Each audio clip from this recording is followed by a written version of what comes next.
चीन की कथनी और करनी तो हमेशा अलग अलग होती ही है। वो बंदर घुड़की भी खूब देता है। पूर्वी लद्दाख में चीन ने एलएसी के पास लड़ाकू विमान तैनात कर दक्षिण एशिया में फिर से कूटनैतिक हलचल मचाने की कोशिश की है। बंदर घुड़की के साथ ही चीन भारत से शांति और सहयोग करने की अपील भी कर रहा है। एलएसी पर चीन ने लड़ाकू विमान भले ही तैनात कर रखे हों, हकीकत ये भी है कि पूर्वी लद्दाख की चोटियों पर चीन के हजारों सैनिक भयानक ठंड से ठिठुर रहे हैं और उनके हौसले पस्त हैं। चीन की पीपुल्स लिबरेशन आर्मी ने वहां तैनात ठंड से बेहाल 90% सैनिक बदले हैं। चीन के सैनिक इतनी सर्दी में जीवन यापन के अभ्यस्त नहीं हैं, जबकि भारतीय सेना के साथ ऐसा नहीं है। अप्रैल मई 2020 में बढ़े तनाव के बाद चीन ने पूर्वी लद्दाख में 50,000 से अधिक सैनिक तैनात किए हैं। जवाब में भारत ने भी अच्छी संख्या में अपनी सेना वहां तैनात कर रखी है। भारतीय सैनिक ऊंचाई वाले दुर्गम इलाकों में 2 साल के लिए तैनात किए जाते हैं। शीत से निपटने के लिए उनके पास हौसले के साथ ही हर साजो सामान भी होता है।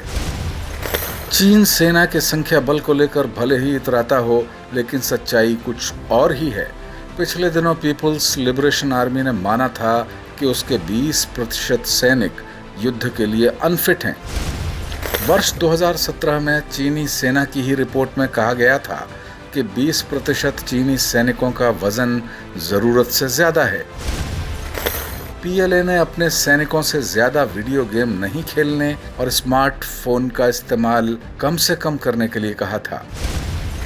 पीएलए ने अपने सैनिकों की बुरी आदतों की बात अपने मुखपत्र पीपुल्स लिबरेशन डेली में भी प्रकाशित की थी।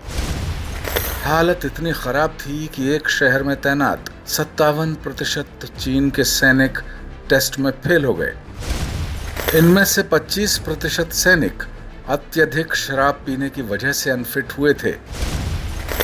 46% चीनी सैनिक वर्जिन टेस्ट में फेल हुए। फोन पर चिपके रहने और बहुत ज्यादा स्क्रीन देखने से उनकी नजर कमजोर पड़ गई थी। पीएलए ने माना था कि सैनिक बहुत ज्यादा जंक फूड खाते हैं। गंदा पानी पीने की वजह से उन्हें साइनस की भी दिक्कत थी।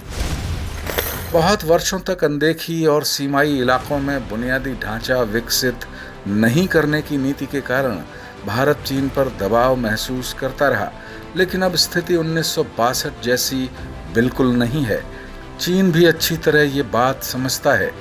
कोविड-19 फैलने के बाद दुनिया भर के निशाने पर आए चीन ने ध्यान भटकाने के लिए जब पूर्वी लद्दाख में फौजी दखल बढ़ाया तो भारत ने मुंह तोड़ जवाब दिया।